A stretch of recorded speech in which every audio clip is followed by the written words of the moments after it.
Eu acho que Bruno estava trazendo para a gente uma questão que é muito interessante, né? Que assim, a fome ela persiste de forma tão contundente, especialmente no Brasil, mas em outras partes do mundo, porque também há muito interesse na sua permanência. Da mesma forma que há uma indústria em torno da seca, há uma indústria em torno da fome. Porque é muito difícil você ter consciência política e você ter autonomia política com a barriga roncando.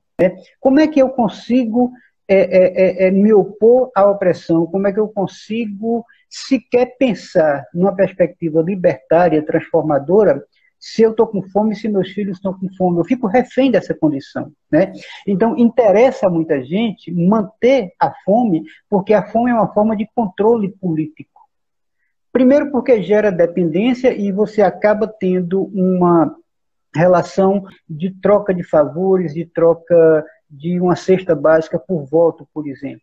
E segundo porque na fome eu não consigo pensar, eu não consigo ter autonomia, portanto eu não consigo me opor aos modos de opressão.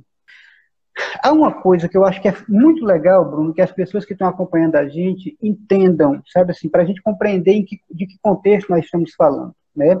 Existe no Brasil, particularmente, um indicador chamado Escala Brasileira de Insegurança Alimentar, chamado EBIA.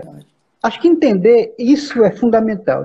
A primeira condição é a condição em que você tem a segurança alimentar, ou seja, você tem todas as suas necessidades alimentares estão satisfeitas, estão contempladas, sem comprometer outros direitos fundamentais, como, por exemplo, a moradia, a saúde, por aí vai. Então, a segurança alimentar é uma condição plena, que passa por você ter comida na mesa, mas passa também pelo fato de que você não precisa renunciar a outros direitos fundamentais para ter comida na mesa.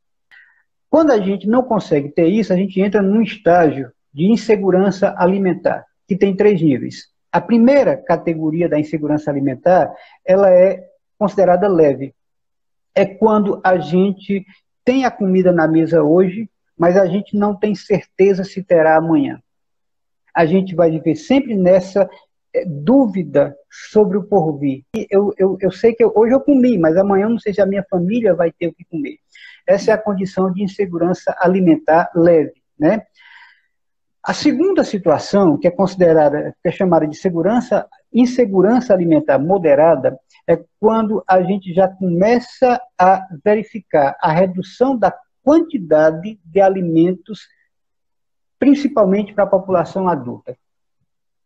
Eu imagino que muita gente já tenha, se não viveu, tem conhecimento da situação em que principalmente as mães, né, renunciam, deixam de se alimentar em algum momento do dia, ou renunciam ao almoço, ou renunciam à janta, ou renunciam ao café da manhã, para poder a comida que tem em casa dar para os filhos.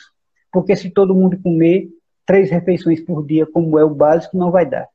Então, você começa a ter uma situação em que alguém da família, ao adulto, vai renunciar a pelo menos uma refeição por dia. Aí você está na condição de insegurança alimentar moderada. E a terceira categoria é quando a gente tem um quadro de insegurança alimentar grave, que infelizmente é o que a gente tem vivido nos últimos dias, nos últimos tempos, na verdade, os últimos 2 anos, de forma muito crescente. Quando a gente começa a ter a redução da quantidade de alimentos até para as crianças. E aí a fome se instala. É quando você pode, inclusive, passar a viver a situação em que você passou um dia ou mais de um dia sem comer. Quando você tem a situação de fome, você tem um quadro de insegurança alimentar grave. Tem alguns dados que são muito interessantes da gente olhar. Bruno começou a falar disso, né?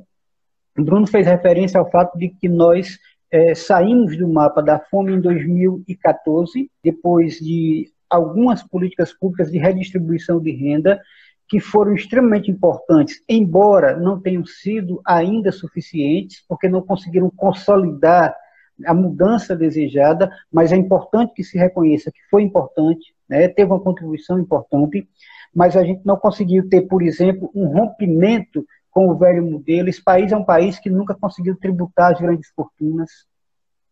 né? Então a gente tem dívidas históricas, mesmo nos governos considerados democráticos, populares, a gente não conseguiu romper com esse domínio do mercado, do capital, e a gente não conseguiu tributar grandes fortunas, a gente não conseguiu romper com determinadas alianças, com determinados pactos com as elites. Mas o fato é o seguinte, é que hoje nós estamos falando aqui de uma pesquisa que foi feita recentemente, entre 2020, final de 2020 e começo de 2021, pela Rede Brasileira de Pesquisa em Soberania e Segurança Alimentar e Nutricional.